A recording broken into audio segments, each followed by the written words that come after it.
Could tossing your cast net get you a ticket? Or even worse, most anglers don't even realize they're breaking the law until it's too late. The same net that's totally legal in Florida could land you in hot water in Texas. And what's allowed in Louisiana? It's completely different again. If you're new here, I'm Captain Kevin, and you might just learn something new here today.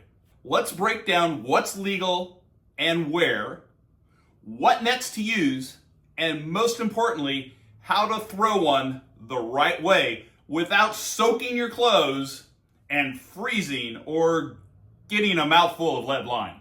Stick around to the end and I will share a key net care tip to get more life out of your net. First, let's talk about cast net laws. In Louisiana, the legal diameter of a maximum of 17 feet is allowed, while in Florida, a net can be 28 feet in diameter. At 60 years old, that just makes my shoulder hurt thinking about throwing that thing. In Texas, we are limited to a 14-foot diameter net. And here's the kicker. Cast nets in Texas are only legal for non-game fish. That means any redfish you happen to drag onto the boat when you throw it have to be put back unless you're looking for a fine. In contrast, in Florida, it's completely legal to catch a redfish in a cast net. Big difference. So know your state rules. So what is my go-to net these days? I throw a FinTech Signature Series 7-foot 1/4-inch mesh net that has 1.6 pounds of lead per foot. So it's about 11 to 12 pounds. Perfect for most of my inshore bait needs. And with the FinTech Signature Series, they include a lifetime, no questions asked replacement policy that gives you a 50% off a replacement net if you destroy your first one. So if you're throwing blind in submerged timber, this is a great option. When I'm offshore, I carry a smaller 6-foot net that only has 1/8 mesh to catch minnows for chum. Bigger mesh nets mean you'll end up with a Christmas tree of stuck minnows, which is no fun to clean up. Now let's talk about throwing technique. Because there's 100 ways to throw a cast net, but here are my rules. Nothing goes in my mouth, and I want to stay dry. Cold mornings plus soaked clothes equal a miserable day. I'm about to show you 2 methods, one that follows my rules, and one from my fishing guide friend, Bob Maindelle, that breaks my rules. But many people still swear by this method. Today we're going to throw this 14-foot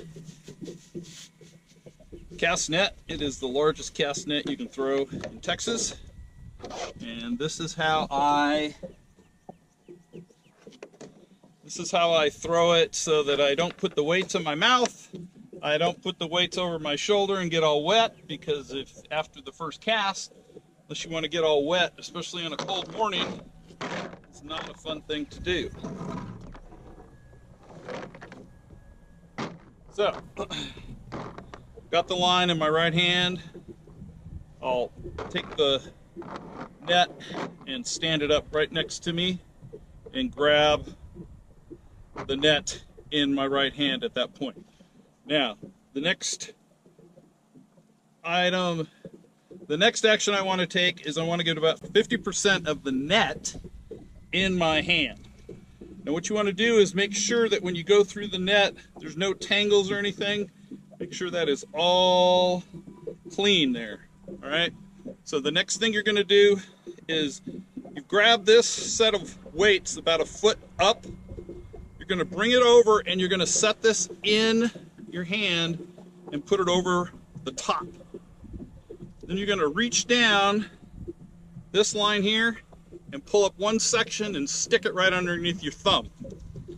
Then this piece you're going to hold in your left hand and you're going to hold that out to the side. Now when you turn and cast, this left hand is the last thing you're going to let go.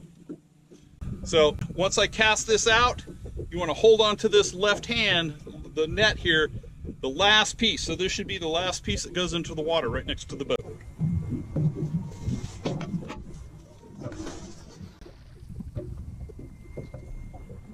Like so. And let's try it again. All right. So again, I've got all my line in my right hand.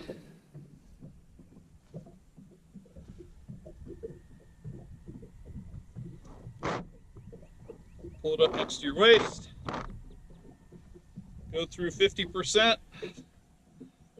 So a lot of people call this the 50-50 method. So 50% in this hand, then pull it up over the right. Grab this part of the line, pull it up to your thumb. Grab this part of the left line, rotate and throw, let go. With that left hand last.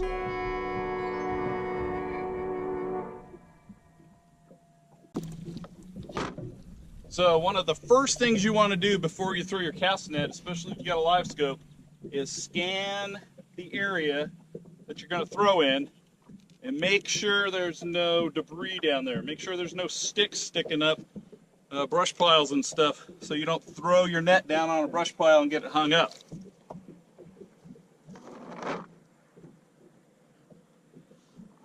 All right, one more time.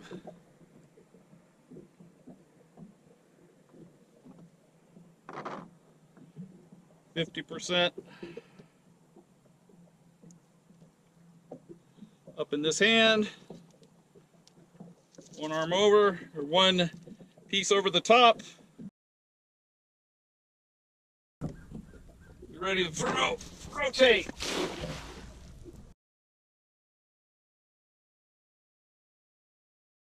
I've got this all gathered together in my right hand. Take the horn, and I'm grabbing it with my palm away. Grab the net about halfway down. Okay. Now I'm taking a look at what's the nearest to me. This is about right here. Okay. I'm going to do 4 throws over my shoulder. 1, 2, 3, 4. Let that all go down in the crook of my hand and grab the lead line right here. Alright.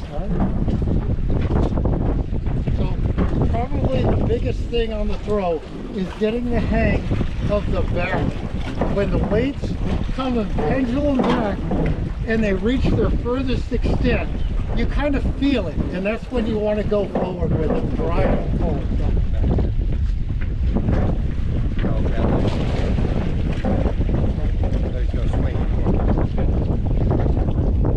Now you've seen both throws, one that keeps you dry and lead free, and one where you might want to wear a raincoat and add a little bit of salt and pepper to that line for seasoning.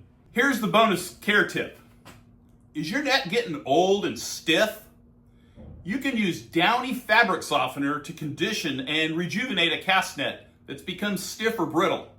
Soaking the net in a solution of Downy fabric softener and water can help restore it to its flexibility and make it easier to use. Just fill a bucket with fresh water, add a capful of Downy fabric softener, submerge the cast net in the solution, ensure it's fully submerged, allow the net to soak for several hours, even a few days, depending how stiff it is. After soaking, thoroughly rinse the net with fresh water to remove any remaining fabric softener and let it hang out to dry completely, and make sure it's fully dry before you store it. The bottom line, know your local laws. Pick the right net for the job and find a throwing style that keeps you comfortable and effective. If this has helped you avoid a rookie mistake or saved you from a cold, soggy morning, do me a favor. Hit that like button, subscribe for more fishing tips, gear breakdowns, and adventure stories. Drop a comment below and let me know your go-to net size, or if you've ever had a cast net fail you big time. If you want to see a great jigging spoon for hybrids and whites, see this video here. Or if you want to see how to make a fish splasher to draw in more fish on your next trip, see that video here. Tight lines, and we'll see you on the next one.